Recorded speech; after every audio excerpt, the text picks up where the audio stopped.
अब हाम्रो next topic चाहिँ हाम्रो एड्रेस सिक्वेन्सिङ भनेर छ। एड्रेस सिक्वेन्सिङ भनेको के हो त? नेक्स्ट एड्रेस जेनेरेसन गर्ने प्रोसेस हो। फर्स्ट अफ अल के बुझौँ भन्दाखेरि कन्ट्रोल मेमोरीमा चाहिँ माइक्रो इन्स्ट्रक्सनहरू ग्रुपमा स्टोर भएको हुन्छ। त्यो ग्रुपलाई के भन्छ त? रुटिन भन्छ। सो जुन हाम्रो हार्डवेयर छ, हाम्रो चाहिँ micro program control unit implement गर्ने, that hardware must be capable of, फर्स्टमा यो के क्यापेबल हुनुपर्छ त? एउटा माइक्रो इन्स्ट्रक्सनदेखि अर्को माइक्रो इन्स्ट्रक्सनमा सिक्वेन्सिङ गर्नलाई क्यापेबल हुनुपर्छ। नेक्स्ट क्यापेबिलिटी यो हार्डवेयरमा के हुनुपर्छ त? एउटा रुटिनबाट, एउटा माइक्रो इन्स्ट्रक्सनहरू भएको रुटिनबाट अर्को माइक्रो इन्स्ट्रक्सनहरू भएको रुटिनमा ब्रान्च गर्ने अर्को क्यापेबिलिटी हुनुपर्छ यसमा। सो जब हाम्रो चाहिँ कम्प्युटर चाहिँ इनिसियली पावर अन हुन्छ त्यतिखेर के हुन्छ भन्दाखेरि एउटा चाहिँ इनिसियल एड्रेस चाहिँ कन्ट्रोल एड्रेस रेजिस्टरमा लोड हुन्छ। So we have discuss control address register है अगाडि नै। कन्ट्रोल एड्रेस रेजिस्टरमा के हुन्छ त? इनिसियली एउटा इनिसियल एड्रेस लोड हुन्छ। त्यो इनिसियल एड्रेसले चाहिँ के स्पेसिफाई गर्छ त? इन्स्ट्रक्सन फेज रुटिनलाई स्पेसिफाई गर्छ।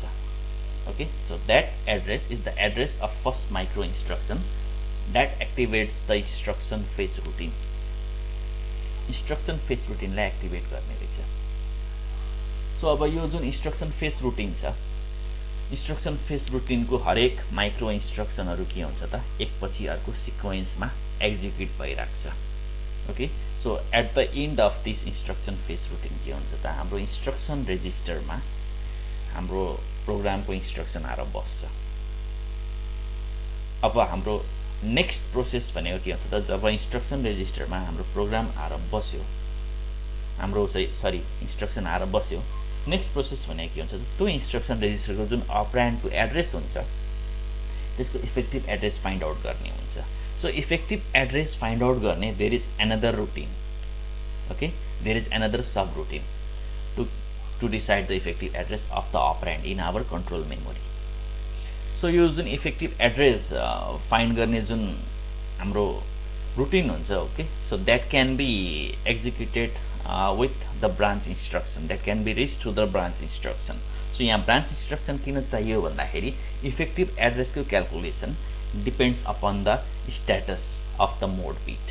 जुन त्यो मोड बिट छ त्यो मोड बिटको स्ट्याटस चाहिँ डाइरेक्ट एड्रेसिङलाई सिग्निफाई गर्छ भने we agree that the instruction रेजिस्टरमा भएको जुन एड्रेस छ अपरेन्डको, that is the effective address of the operand. Therefore त्यसको लागि के हुन्छ? त्यही अनुसारको हाम्रो चाहिँ माइक्रो प्रोग्राम हुन्छ, माइक्रो प्रोग्रामको रुटिन हुन्छ। ओके, माइक्रो इन्स्ट्रक्सनको रुटिन हुन्छ। अनि त्यसपछि अर्को पोसिबिलिटी के हुन्छ त? स्ट्याटस बिटले चाहिँ त्यो जुन एड्रेस अफ अपरेन्ड छ द्याट इज इन्डाइरेक्ट एड्रेस भनेर पनि इन्डिकेट गर्न सक्छ। त्यो केसमा we need to calculate the effective address. Indirect address छ हामीसँग, we need to calculate the effective address of the operand. At this case के हुन्छ त? अर्को कुनै लोकेसनमा ब्रान्च हुनुपर्छ based on this status bit. Okay, अर्को लोकेसनमा ब्रान्च भएर के गर्छ? त्यो लोकेसनको हाम्रो माइक्रो प्रोग्रामको रुटिनले के गर्छ त? जुन इफेक्टिभ एड्रेस हो त्यसलाई क्यालकुलेट गर्छ। So at the end of this effective address calculation the address of the operand is available in the memory address register at the end of this routine. Okay, so यो रुटिनलाई के भन्छ त? हाम्रो effective address calculation routine भन्छ। So phase रुटिनले के गर्ने रहेछ त? हाम्रो इन्स्ट्रक्सन फेज रुटिनले हाम्रो मेमोरीको इन्स्ट्रक्सनलाई इन्स्ट्रक्सन रेजिस्टरमा ल्याउने रहेछ। And then effective address calculation रुटिनले के गर्दो रहेछ त? अपरेन्डको इफेक्टिभ एड्रेसलाई मेमोरी एड्रेस रेजिस्टरमा लोड गराउँदो रहेछ। So it is accomplish through branch micro instruction. Okay, branch micro instruction पनि हुन्छ like our instruction branching इन्स्ट्रक्सनहरू।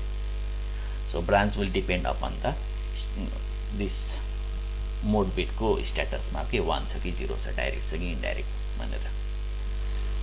Okay, अब नाउ थर्ड स्टेप भनेको के हो त? हाम्रो जुन इन्स्ट्रक्सन र यतातिर एड्रेस अफ अपरेन्ड आएको छ इन्स्ट्रक्सन रेजिस्टरमा, ओके, त्यसलाई चाहिँ एक्जिक्युट गर्ने। Now we have everything. अपरेन्डको एड्रेस छ मेमोरी एड्रेस रेजिस्टरमा, इन्स्ट्रक्सन रेजिस्टरमा अपरेसन पार्ट छ, त्यसलाई एक्जिक्युसन गराउने। So next step is this one. So execution of the fetch instruction from the memory. So अब एउटा कुरा चाहिँ के बुझौँ भन्दाखेरि यो एक्जिक्युसन हुँदाखेरि जहिले पनि के हुन्छ त जुन हाम्रो अपरेसन कोड हुन्छ based on that operation code के हुन्छ त different kinds of micro instructions are executed in control memory. अनि त्यो माइक्रो इन्स्ट्रक्सनहरूले गर्दाखेरि के हुन्छ त डिफ्रेन्ट काइन्ड्स अफ माइक्रो अपरेसनहरू हाम्रो प्रोसेसरमा पर्फर्म हुन्छ। यो कुरालाई एकदम इम्पोर्टेन्टली ध्यान दिउँ। अब यो जुन एक्जिक्युसन फेज हुन्छ हाम्रो एक्जिक्युसन फेजमा कस्तो हुन्छ भन्दाखेरि जुन हाम्रो इन्स्ट्रक्सन रेजिस्टरको त्यो अपरेसन कोड पार्ट हुन्छ हरेक अपरेसन कोडको लागि एउटा छुट्टै माइक्रो इन्स्ट्रक्सनको ग्रुपको रुटिन हुन्छ। एडको लागि एउटा छुट्टै रुटिन हुन्छ, ओके, मल्टिप्लाईको लागि एउटा छुट्टै रुटिन हुन्छ। So there are different routines for different instructions, okay, in our control memory. So अब के चाहिँ एउटा रिक्वायरमेन्ट हुन्छ भन्दाखेरि हाम्रो जुन अपरेसन कोडमा अपरेसन पार्ट हुन्छ, जुन अपरेसन कोडमा अपरेसन पार्ट हुन्छ त्यो अपरेसनको करेस्पोन्डिङ कन्ट्रोल मेमोरीको एड्रेस के हो त, त्यो अपरेसन एक्जिक्युट गर्ने जुन हाम्रो माइक्रो इन्स्ट्रक्सनको रुटिन छ त्यसको एड्रेस के हो त, त्यो पत्ता लगाउनलाई एउटा च्यालेन्ज छ। सो त्यो जुन पत्ता लगाउने प्रोसेस छ त्यसलाई भन्छ mapping process. So mapping process भनेको के हो त जुन हाम्रो इन्स्ट्रक्सन रेजिस्टरमा भएको इन्स्ट्रक्सन कोड बिट्स छ है त्यसलाई चाहिँ कन्ट्रोल मेमोरीको एड्रेसमा चेन्ज गर्ने प्रोसेस। कस्तो एड्रेसमा चेन्ज गर्ने त त्यस्तो एड्रेस जहाँ चाहिँ त्यो अपरेसनको रुटिन चाहिँ लोकेट भएको छ त्यस्तो एड्रेसमा चेन्ज गर्ने प्रोसेसलाई के भन्छ त म्यापिङ प्रोसेस भन्छ। सो यो म्यापिङको पनि एउटा प्रोसेस हुन्छ, we will see in the next section यो भनेको के हो भनेर यसको बारेमा अलिकति डिटेलमा है। सो अब नर्मली हामीले के बुझ्यौँ भन्दाखेरि हाम्रो जुन कन्ट्रोल मेमोरी हुन्छ त्यहाँ माइक्रो प्रोग्राम हुन्छ। माइक्रो प्रोग्राममा के हुन्छ त डिफ्रेन्ट काइन्ड्स अफ रुटिनहरू हुन्छ। That routine contains a group of micro instruction. अब एउटा रुटिनबाट अर्को रुटिनमा कल गर्दाखेरि it's like a subroutine call, okay, it's exactly similar to the subroutine call. So subroutine call गर्दाखेरि एउटा इम्पोर्टेन्ट फ्याक्टर के हुन्छ भन्दाखेरि रिटर्न एड्रेस हामीले स्टोर गर्नुपर्छ। यो सब रुटिन सकाएपछि यो एड्रेसमा हामीले रिटर्न हुने भनेर। सो यो रिटर्न एड्रेसलाई स्टोर गर्नको लागि we need a separate register जहाँ चाहिँ हामीले रिटर्न एड्रेसलाई स्टोर गर्छ कन्ट्रोल मेमोरीको। So this is the basic requirement है एउटा सब रुटिन भएको चाहिँ माइक्रो प्रोग्राममा। बिकज रोममा चाहिँ के हुन्छ त कुनै पनि प्रोग्रामलाई स्टोर गर्न मिल्दैन हाम्रो, सरी कुनै पनि एन्टिटी कुनै पनि रिटर्न एड्रेसलाई रोममा स्टोर गर्न मिल्दैन because it doesn't have any writing ability है। अब जुन हाम्रो चाहिँ एड्रेस सिक्वेन्सर छ है यो एड्रेस सिक्वेन्सरको जनरल क्यापेबिलिटीहरू के हो त ल यहाँ हेरौँ। चारवटा जनरल क्यापेबिलिटी हुनु पर्यो एड्रेस सिक्वेन्सरको, okay. So these are the 4 general capabilities. First is the incrementing of the control address register. Address जेनेरेसनको लागि हाम्रो नेक्स्ट एड्रेस भनेको के हुनु पर्यो त सिक्वेन्समा पनि हुनसक्छ, ओके। म्याक्सिमम केसमा के हुन्छ त एउटा इन्स्ट्रक्सनको एड्रेस एक्जिक्युट भएपछि त्यस पछाडिको एड्रेस चाहिँ के हुन्छ त नेक्स्ट इन्स्ट्रक्सनको एड्रेस हुन्छ। देयरफोर के गर्नु पर्यो त कन्ट्रोल एड्रेस रेजिस्टरलाई 1 ले इन्क्रिमेन्ट गरिदिनु पर्यो। अर्को कन्डिसन के हुन्छ त अनकन्डिसनल ब्रान्च, ओके। अर्को condition of address generation unconditional branch or conditional branch depending on status based condition. Status based bit condition भनेको हाम्रो चाहिँ प्रोग्राममा डिफ्रेन्ट काइन्ड्स अफ स्ट्याटस बिटहरू हुन्छ क्या, स्पेसल बिटहरू हुन्छ। सो लाइक एडरबाट आएको क्यारी आउट है, कुनै पनि नम्बरको साइन बिट नेगेटिभ नम्बर छ पोजिटिभ नम्बर छ, ओके, जसले गर्दाखेरि चाहिँ ब्रान्चिङ गराउँछ, okay. So unconditional branching or conditional branching depending upon the status bit condition. Status bit कन्डिसनमा डिपेन्ड भएर कन्डिसनल ब्रान्च हुने अनकन्डिसनल ब्रान्च हुने यी सबै क्यापेबिलिटी पनि हुनु पर्यो यो एड्रेस सिक्वेन्सरमा, ओके, यो ब्रान्च एड्रेसहरू जेनेरेट गर्ने। Next is mapping process from the bits of the instruction to an address for control memory. So यो म्यापिङ प्रोसेसको बारेमा त भनिहालेँ। हाम्रो चाहिँ इन्स्ट्रक्सन रेजिस्टरमा जुन अपरेसन कोड हुन्छ त्यसलाई चाहिँ के गर्न सक्नु पर्यो त, त्यो अपरेसन कोडको स्पेसिफिक रुटिनको एड्रेस क्याल्कुलेसन गर्न सक्नु पर्यो एड्रेस सिक्वेन्सरले। So that is called mapping process. यो पनि क्यापेबिलिटी हुनु पर्यो, बेसिक क्यापेबिलिटी हाम्रो एड्रेस सिक्वेन्सरमा। And then the fourth capability भनेको facility for subroutine call and return. सबरुटिनलाई कल गर्ने अनि त्यसपछि ब्याक रिटर्न गर्ने, त्यो पनि क्यापेबिलिटी हुनु पर्यो। सो रिटर्न एड्रेसको पनि क्यापेबिलिटी हुनु पर्यो, रिटर्न एड्रेस पनि जेनेरेट गर्न सक्नु पर्यो ओके आवर एड्रेस सिक्वेन्सरले। सो लेट्स सी, यहाँ कन्डिसनल ब्रान्चिङ भन्ने टपिक छ। यहाँ एउटा फिगर छ, यो फिगर यसले चाहिँ के गर्छ त, सबै कुराहरूलाई समेटेको छ। यो 4वटा क्यापेबिलिटी सबैलाई समेटेको छ। यहाँ तलको डिस्क्रिप्सन भनेको कन्डिसनल ब्रान्चिङ र अनकन्डिसनल ब्रान्चिङको लागि मात्रै छ। तर म के गर्छु त, यो 4वटा कसरी चाहिँ सम्भव छ भन्ने कुरा यो फिगरबाट एक्सप्लेन गर्न खोज्छु। So the first is incrementing the control of the control address register. Let's see, यो जुन हाम्रो एड्रेस सिक्वेन्सरको डायग्राम छ है, नर्मली यो यसले के गर्छ, नेक्स्ट एड्रेस जेनेरेट गर्छ। यो एड्रेस सिक्वेन्सरको एउटा पार्ट हो ओके। सो जुन यसको यो जुन डायग्राम छ, यो डायग्राम एकपटक हेरौँ, अलिकति यसैबाट ठुलो देखिन्छ।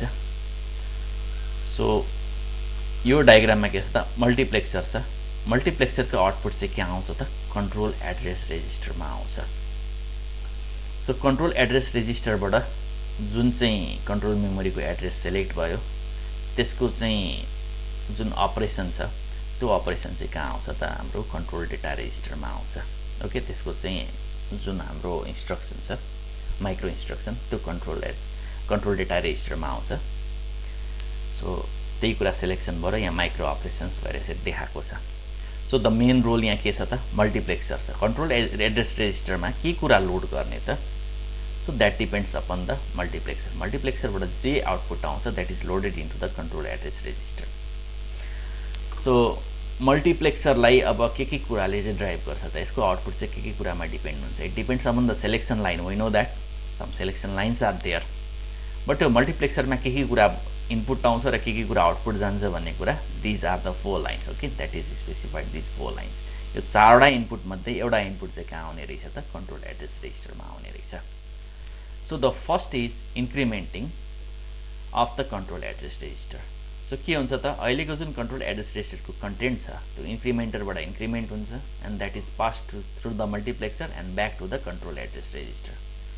सो यसरी हुने रहेछ। एउटा चाहिँ क्यापेबिलिटी कम्प्लिट हाम्रो यो एड्रेस सिक्वेन्सरको address sequencing capability okay. Next is unconditional branch or conditional branch depending upon the status bit condition okay. यो पुरा प्याराग्राफले यही कुरालाई डिफाइन गर्छ, अनकन्डिसनल एन्ड कन्डिसनल ब्रान्चिङ भनेर okay. Unconditional and conditional branching, फर्स्टमा कन्डिसनल ब्रान्चिङको कुरा गरौँ। कन्डिसनल ब्रान्चिङमा branching is done based on this status bits. Status bit भनेको सिस्टमको चाहिँ डिफ्रेन्ट प्यारामिटरहरूको छुट्टा छुट्टै बिट हुन्छ। So those are called status bit. त्यो प्यारामिटरहरू भनेको के हुनसक्छ त, एडरबाट आएको क्यारी आउट, कुनै पनि रेजिस्टर फर इक्जाम्पल एक्युमुलेटर, त्यहाँ भएको नम्बरको साइन बिट, कुनै पनि इन्स्ट्रक्सनको मोड बिट, डाइरेक्ट हो कि इन्डाइरेक्ट हो भनेर छुट्याउने मोड बिट, अनि त्यसपछि input output status, input available छ आउटपुट अभाइलेबल छ त्यसको status okay. So based on these information okay, यो यी सबै प्यारामिटरको आधारमा स्ट्याटस बिटहरू कि त 1 हुन्छ कि त 0 हुनसक्छ। So based on these status bit conditions कि त 1 कि त 0, यसको आधारमा के हुन्छ त, ब्रान्चिङ कन्डिसनहरू डिटरमाइन हुन्छ। And based on this branching condition के हुन्छ त, कन्ट्रोल एड्रेस रेजिस्टरमा ब्रान्च हुने एड्रेस लोड हुन्छ। सो कन्ट्रोल मेमोरीको जुन हाम्रो वर्डहरू हुन्छ, जुन चाहिँ अल्टिमेटली कुनै एउटा वर्ड चाहिँ हाम्रो कन्ट्रोल डेटा रेजिस्टरमा लोड हुन्छ, त्यो माइक्रो इन्स्ट्रक्सन वर्डको एउटा पोर्सनमा चाहिँ के हुन्छ भनेको त्यो नेक्स्ट एड्रेस डिटरमाइन गर्ने प्यारामिटर हुन्छ। नेक्स्ट कन्ट्रोल रेजिस्टरमा लोड हुने एड्रेस जुन हुन्छ त्यो डिटरमाइन गर्ने प्यारामिटरहरू बिट्सहरू हुन्छ। सो मानौँ हामीसँग 8वटा स्ट्याटस बिट छ। सो जुन हाम्रो माइक्रो इन्स्ट्रक्सन हुन्छ त्यसमा भएको 3टा बिटले चाहिँ के गर्छ त त्यो 3टा बिटको कम्बिनेसनले यी 8वटा मध्ये कुनै एउटा स्ट्याटस बिटलाई चेक गर्छ। यदि त्यो स्ट्याटस बिट 0 छ भने यो मल्टिप्लेक्सरबाट इन्क्रिमेन्टेड आउटपुट चाहिँ के हुन्छ त कन्ट्रोल एड्रेस रेजिस्टरमा बस्छ। द्याट मिन्स ब्रान्चिङ हुँदैन, इन्क्रिमेन्टेड एड्रेस बस्ने रहेछ। यदि त्यो स्ट्याटस बिट 1 हुन्छ भने that status bit condition is true, false भएको बेला ब्रान्चिङ भएन। तर स्ट्याटस बिटको कन्डिसन ट्रू छ, that means branching condition true भयो। त्यतिखेर चाहिँ के हुन्छ त मल्टिप्लेक्सरमा चाहिँ जुन हाम्रो माइक्रो इन्स्ट्रक्सन हुन्छ त्यसको चाहिँ ब्रान्चिङ एड्रेस आएर मल्टिप्लेक्सरबाट कन्ट्रोल एड्रेस रेजिस्टरमा स्टोर हुन्छ। So this is how conditional branching is done. Unconditional branching भनेको पनि यस्तै नै हुन्छ, तर त्यसमा के हुन्छ त यी स्ट्याटस बिट मध्ये कुनै एउटा बिट द्याट रिप्रेजेन्ट्स अनकन्डिसनल ब्रान्चिङ त्यो चाहिँ 1 भइराख्छ। एज अ रिजल्ट के हुन्छ त हाम्रो चाहिँ जुन माइक्रो इन्स्ट्रक्सन हुन्छ त्यसमा जुन एड्रेस हुन्छ नेक्स्ट ब्रान्च एड्रेस, नेक्स्ट इन्स्ट्रक्सनको ब्रान्च एड्रेस, त्यो एड्रेस चाहिँ सिधै मल्टिप्लेक्सर थ्रु कन्ट्रोल एड्रेस रेजिस्टरमा लोड हुन्छ। Next is a mapping process from bits of the instruction to an address for control memory. अब म्यापिङ लजिकले के गर्छ त म्यापिङ लजिकको बारेमा एकछिनमा पढ्छौँ हामी। यस पछाडिको नेक्स्ट पोर्सन भनेको हाम्रो यो म्यापिङ लजिकको पोर्सन हो। म्यापिङ लजिकले के गर्छ भन्दाखेरि यो जुन इन्स्ट्रक्सन कोडको पार्ट छ, इन्स्ट्रक्सन कोडको जुन पार्ट छ अपरेसन कोड, त्यसबाट के गर्छ त हाम्रो यो कन्ट्रोल मेमोरीको चाहिँ रुटिनको एड्रेस जेनेरेट गर्छ। Okay, and it is supplied through multiplexer to this control address resistor.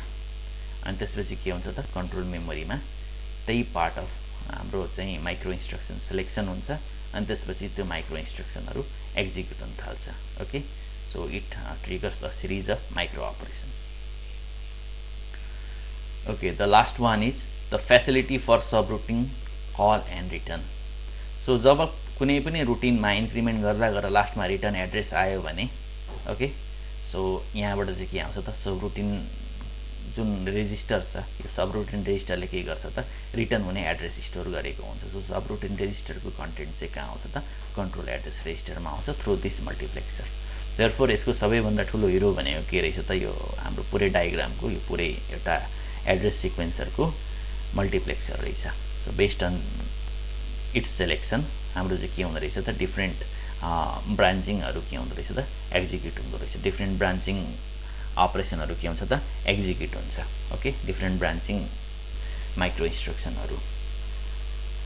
Okay, so यो सेक्सनको लागि यति नै है, यो टपिकको लागि। अरू डिटेल्स चाहियो भने सर यो टेक्स्टमा हेर्दा हुन्छ, हाम्रो बुकमा हेर तिमीहरूले।